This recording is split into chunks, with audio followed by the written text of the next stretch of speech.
Hi everybody, and welcome back to the Fairy Tale family, where our goal is to put a little bit of magic into your everyday. My name is Chelsea, and today we're going to be talking about one of my very favorite things, romance in Walt Disney World. So we are filming this around the time of Valentine's Day. However, anytime that you get the opportunity to travel to Disney and can do something romantic with your person is a great time of year. It does not have to be around February the 14th for you to take advantage of these. And in fact, most of the recommendations that I'll be providing to you today, Mark and I have not done during a Valentine's Day trip. So it's whenever we go, and we used to tend to go most in the summertime. So just keep that in mind that this is coming out to be seasonally appropriate for our annual Day of Love. However, Disney is a special occasion whenever you're there, so take advantage of these if you can. So I have not seen, I did some research, and I have not seen a ton of suggestions on what to do with the one you love when you're in Disney if you're looking for that more like adult romantic feel. So I have 5 different things, really, events or experiences that you can do together, and I have a bonus suggestion as well. Originally, this video was going to be like romantic Disney gifts for your partner, but I thought even better, since one of the things that we're trying to do, Mark and I, is give the gift of experiences, which is way more romantic when you can do them together. So let's dive in. Number 1. This, is more of a selfish one for me, but Disney World has perhaps the best spa experience ever. Now, I don't get to go to the spa a ton, like in my regular day-to-day life. However, when I do go, I go fancy. So I don't do we don't have really local tiny spa experiences here, or boutique spa experiences where I live on Cape Cod. We have you go to a spa and you either stay there overnight, you have multiple treatments done. The spa experience I'm looking for is not pamper yourself on a Saturday morning and then come home to do the dishes. I want the day. So I will say that the best spa I have ever been to is in Aulani, a Disney property in Oahu, Hawaii. And second runner-up is the Senses Spa at the Grand Floridian Resort and Spa. Now, there are other spas on Disney property, but I think the Grand Floridian, I have been to the others, I think the Grand Floridian is just top tier. So if you are looking for that intimate massage experience with your partner, this is the place to go. Now, something to note is that the prices here are going to be higher than your average spa, but it's worth it. It's worth it. So to have a couples massage at Senses at the Grand Floridian for 50 minutes, and of course, I always like the 80-minute. For 50 minutes, it's $290. And for the 80-minute experience, it's $400. Now, I know that sounds like a lot, but if you divide it by 2, for 80 minutes, a $200 per person massage is comparable to what you're going to find in other great spas around the country. So the Senses Spa is broken up by gender. So there's going to be a female and a male locker room. And then they have these really gorgeous waiting areas with super comfy chairs where you can have wine or champagne. There's some refreshments. They have everything you need in the locker room to get ready after your spa treatment as well. And they also have that hot tubbish area, the water spa space, and steam rooms. So you could go individually into your own locker space, take some time to prepare for your massage, and then you would meet each other in your massage room together for the couples massage. It's just such a gorgeous, calming, relaxing way to spend half a day or so. You could spend more. You could spend an entire day, but that may not be what you're in Disney to do, and maybe it is. But that is my first tip, is take advantage of the luxury of Disney class spas. Number 2. Okay, so a quintessential romantic, albeit almost cheesy activity is a horse-drawn carriage ride. And you can do this in 2 places. I wish that I could tell you that you could do this on Main Street USA in Magic Kingdom. There might be no amount of money that I wouldn't pay to trot up Main Street USA in a princess gown. Fantasy. But in this case, the 2 places you can do this are Fort Wilderness Lodge and Port Orleans, which I think is an underrated horse-drawn carriage space, and I'll tell you why. So in both of these locations, there are signs when you enter the resort space that tell you where to go. These run on a specific schedule, and that is dependent on when you're there. Both of the rides are around 25 minutes, and you can't guarantee that you are going to be the only 2 people on the horse-drawn carriage ride. However, I still think it's romantic, even if it's done within a group setting. So they take about 25 minutes, and they cost around $50. So this is on like the lower price point for a romantic event if you're just looking to do something for an hour or so and it allows you to explore the resort. But okay, so Fort Wilderness is gorgeous because you're going to be under like a canopy of trees. It feels very wildernessy, right on trend with how the resort is supposed to feel. Port Orleans is going to take you through French Quarter and Riverside, and it's so quaint. It has that New Orleans feel to it, which I think, sorry, I can hear Callie playing her piano downstairs. If you can hear it, apologies. She's playing with Mark. So I just think that like quaint New Orleans feel is also romantic. Now you might be like, Chelsea, New Orleans is not romantic, but I disagree. We've stayed at French Quarter and it is so cute. I just love it there, and perhaps I'm biased, but I do love French Quarter. So I think either of those places would be wonderful. And I think the Port Orleans French Quarter horse-drawn carriages are way less populated. So if you are looking for that more like one-on-one experience, you're more likely to get it at Port Orleans than Fort Wilderness. Number 3. Okay, so I think this one is my favorite. But we're going to move into dining for a second. And Mark and I have never done this, mainly because we can never make the times work. But let me tell you about this. And I feel like I'm making a mistake because if I'm sharing this as like, it's on my personal to-do list, and I'm worried if more people know about it, that we'll never get to do it. But I'm going to tell you anyway because I love you. Okay. This experience is called the Highway in the Sky Dine-Around. And it happens on the monorail. So I love the monorail anyway. Okay. This is a small group personalized experience where the monorail is going to take you to 3 different deluxe Disney resorts and end with the fireworks for a 4-course meal. Okay. Let me give you the details for this because this is like one of the things that I think will be on the top of my list ever to do. Okay, let me give you the details from my trusty notebook.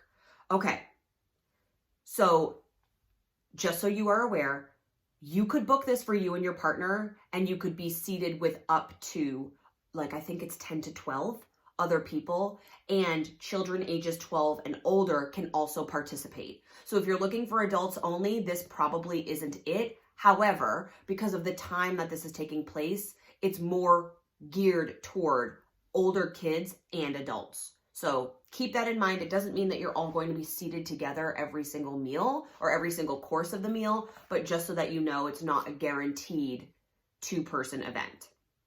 It's $170 per person. So this is an expensive, more expensive investment for a very fancy meal. That doesn't include taxes, but it does include gratuity, which I think is helpful. It is a seasonal fixed or prefix menu. So they're going to ask when you book this, Do you have any allergies? Do you have food that you don't like? Because the prefix menu means that it's going to be the same menu at certain times of the year. So you stop on the monorail, you start at the Contemporary to check in, and then you board the monorail with your dining party, and you stop first at the Polynesian, then at the Grand Floridian, and then you wrap up again at the Contemporary at the Wave restaurant there. And the last piece is that you have an exclusive view because of this for the Happily Ever After fireworks show.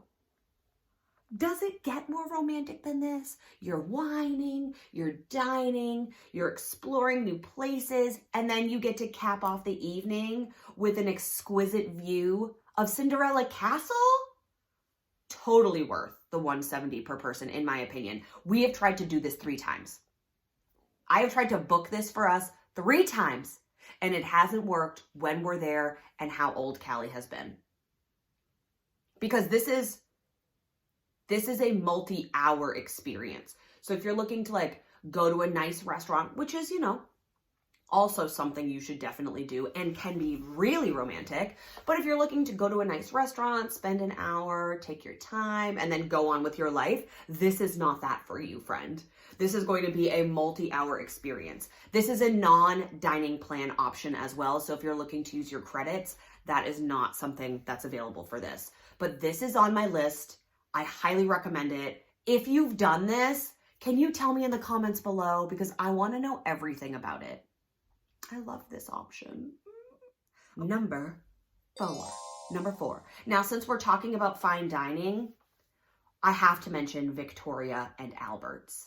So this is the bougiest, most luxury, fanciest dining you can get in Disney, and quite honestly, on a lot of the Eastern Seaboard here. So Victoria and Alberts has like multiple stars, for whatever the fancy dining reviews are. Like this is the finest dining that you can get.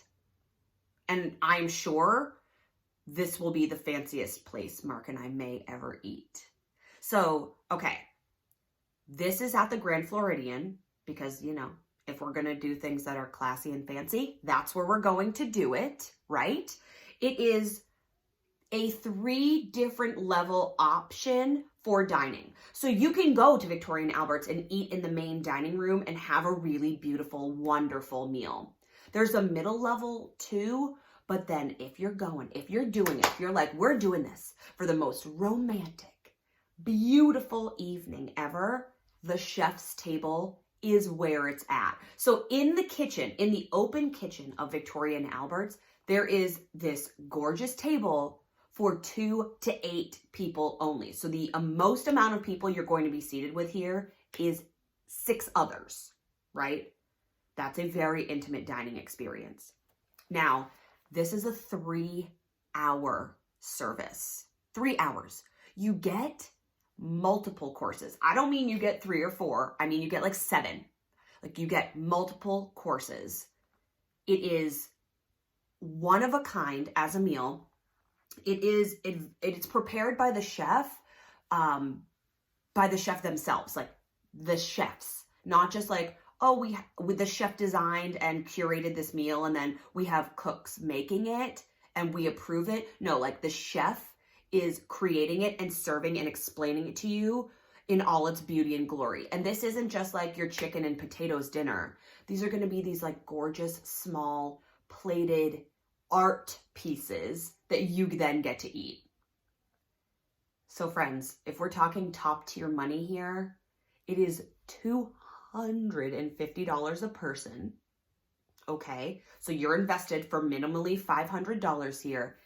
And if you want the connoisseur wine service that comes with it, it's an extra $150 per person.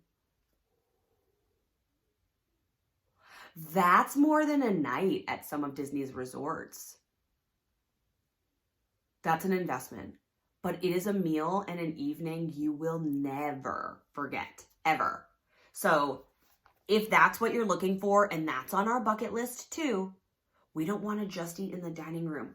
We want to sit at the chef's table and have somebody say, this wine goes with this. And you're like, pinkies up, like so fancy. It's gonna feel like the biggest imposter syndrome of all time, but I can't wait. I'm really excited. So this one books out 180 days in advance. So if you're looking to do this, you can do this beyond the regular 90-day schedule if you're looking to eat at the chef's table at Victorian Alberts. And all you would do is call Disney. By the way, I didn't say this up front and I should have. For all of these experiences, you don't have to be 1, staying on Disney property, or 2, staying at these specific resorts. So like to go to the spa, to go on the horse-drawn carriages, to ride on the monorail, to eat at Victorian Alberts, you do not have to be staying on property or specifically these resorts. If you are staying on property, you can be staying anywhere and enjoy them. My tip number 5 is a tour of some kind. Now, if you're not me, right? If you're not somebody who's looking for these like super luxe, premium, romantic, kind of pricey experiences, a tour might be the exact thing for you. So Mark and I have done several, and 2 that stand out to me are Behind the Seeds in Epcot, where we got to basically go behind the scenes of living with the land and how they do like pest integration, and we set ladybugs free. And the other was Caring for Giants. Yep, that's what it's called. In Animal Kingdom, where we were able to go into where the animals are kept and see how their food is processed and see them more up close and personal, especially the elephants. That was really cool. Those are the 2 that stand out to me. But Disney offers really incredible tours in resorts, in the parks, that range in price and that are available all the time. So this is a really nice way if you're looking to say like, we have this much time and we have our child with us and we want them to be a part of it, or we want to have a babysitting service come in or do a kids club experience for them, and then we can go out and do something for an hour. This is like a really unique way to see Disney in a different point of view. So I would highly recommend the tours. The one that calls me right now is the like safari trek in Africa, where you get to climb things and swing. Like, I really want to do that. I think that one looks a lot more active and engaging than some of the other tours, which are walking tours. And they also will tell you how much activity is involved and the length. So like the Keys to the Kingdom tour in Magic Kingdom is like 1 billion hours long, and you're walking all day, which you're obviously doing anyway, but it'll tell you those things. So if you're looking for more active or relaxed, it'll fill you in. And here is the bonus tip.